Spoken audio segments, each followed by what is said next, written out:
మీలో ఏ సమర్థత ఉంది, ఏ ప్రతిభ ఉంది, ఏ అభిరుచి ఉంది, ఆ లెక్కలు కూడా తీసుకుంటాం. మన ప్రతి చోట ఒక ఉదయ్ కృష్ణారెడ్డి లాంటి బలమైన యువతని బయటికి తీసుకొచ్చే బాధ్యత ఈ ప్రతిభా గణాంకాలు తీసుకుంటాయి. ఇప్పటిదాకా భారతదేశంలో ఏ ప్రభుత్వం కూడా జగన్ ఆరోగ్యశ్రీ పథకం కింద హాస్పిటల్స్ కి 1200 కోట్ల రూపాయలు ఎక్కొట్టాడు. అదే మన కూటమి ప్రభుత్వం ఒక్కొక్క కుటుంబానికి మనకి హెల్త్ ఇన్సూరెన్స్ ఇప్పటిదాకా రాష్ట్రంలో కాదు, ఏ దేశంలోనే ఏ రాష్ట్రం ఇవ్వాల. 25 లక్షల రూపాయలు ఆరోగ్యానికి హెల్త్ బీమా మన కూటమి ప్రభుత్వం చేస్తా ఉంది. ప్రతి మహిళకి, కుటుంబాన్ని నడిపే ప్రతి మహిళకి 3 గ్యాస్ సిలిండర్లని ఉచితంగా అందజేస్తున్నాం. పంచాయతీ నిధుల్ని, మనకి కేంద్రం నుంచి వచ్చే పంచాయతీ నిధుల్ని నేరుగా పంచాయతీలకు వచ్చే బాధ్యత కూటమి ప్రభుత్వం తీసుకుంటుంది.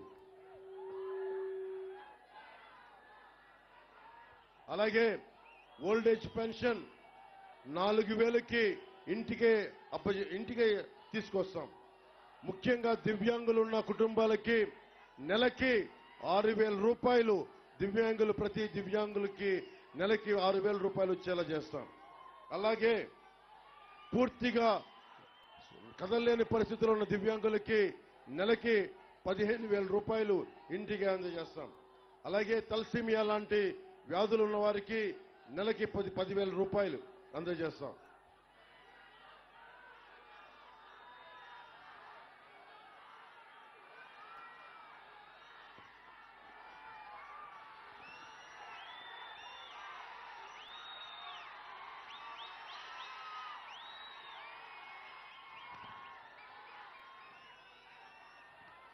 ఇది కడుప కంబం చెరువు అంటాం. జగన్ది అది కడుపు కాదు, కంబం చెరువు. అది ఎంత తిన్నా సరిపోదు, వాళ్ళ ఎమ్మెల్యేలకి సరిపోదు, మంత్రులకి సరిపోదు. అలాంటి కంబం చెరువు అందరూ గర్వించే కృష్ణదేవరాయలు కట్టింది. 6000 ఎకరాలు, ఎకరం కాదు, 2 కాదు, 6000 ఎకరాలు. ఇంతమంది యువతకి ఉపాధి అవకాశాలు కావాలంటే దానిని ఒక టూరిజం ప్రాజెక్టుగా కనుక చేపడితే మొత్తం అన్ని జిల్లాల నుంచి, అన్ని జిల్లా కేంద్రాల నుంచి మనకి ప్రజలు రాగలరు. అంటే ఆలోచించాలి. ఎంతసేపు మీకు కూర్చోబెట్టి ఆయన ఏదో ఇచ్చేవాళ్లాగా, మనం ఏదో ఆయన మోచేతి అంబల్ని తాగేవాళ్లాగా. మీరు చెప్పండి, డబ్బులు ఎవడిస్తున్నాడు? మన కష్టం నుంచి కదా, మన కండ కరిగించి కదా, మన శ్రమ దోపిడీ కదా, మనందరం ట్యాక్సులు కడితేనే కదా ప్రభుత్వ ఖజానాకి వెళ్లేది. జగన్ అంటే ఇచ్చేది. దళిత ముఖ్యమంత్రి దామోదరం సంజయ్ గారు ప్రారంభించారు. వృద్ధులకు పెన్షన్ దామోదరం సంజయ్ గారు ప్రారంభించింది. ఎవరైనా పెంచుకుంటూ వెళ్లాల్సిందే తప్ప నాయకులు ఎప్పటి నుంచి రాష్ట్ర ఆదేశక సూత్రాలని మనకి అర్థం చేసుకొని ఎప్పటి నుంచో ప్రజలకు నిలబడతా ఉన్నారు. జగన్ కథలు ఏం చెప్తాడు?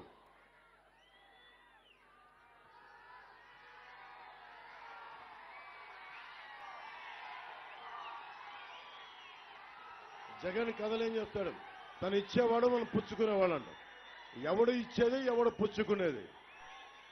ఇది మన సొత్తు. ఇది మనకి మాగుంటు శ్రీనివాసులు రెడ్డి గారు ఉన్నారు.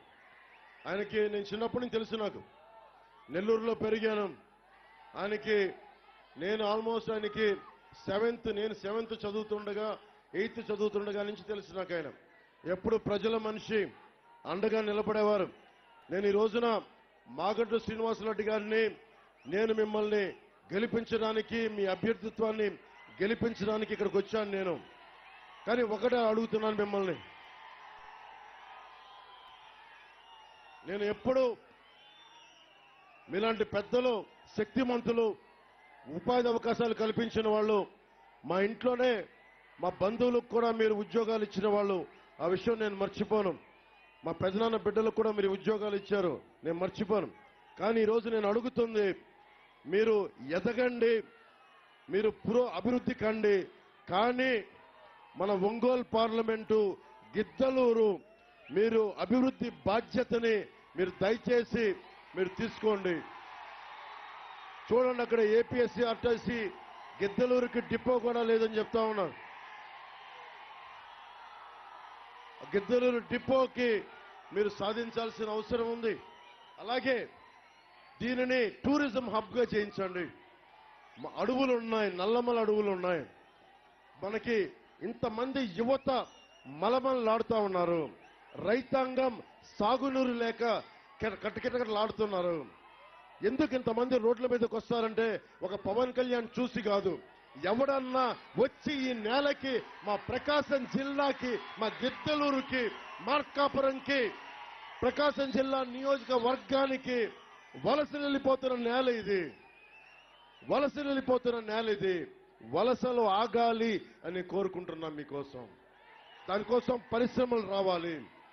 ఒక్కొక్క జగన్తో ఒక సమస్య ఉంది. జగన్కి ఒక సమస్య ఉంది. జగన్ ఎప్పుడు ఒక పచ్చటి మొక్కని కొట్టేయడం తెలుసు తప్ప మనకి పాతి దాన్ని పెంచడం తెలియదు. మొన్న ఈ మధ్యన రైల్వే కోడూరులో వైసీపీ నాయకులు అంతకుముందు ఇప్పుడు కానీ పచ్చని చెట్లు నరికేస్తారు. అరే, ఒక చెట్టును పెంచడం ఎంత కష్టం తెలుసా? ఒక విత్తుని నాటితే అది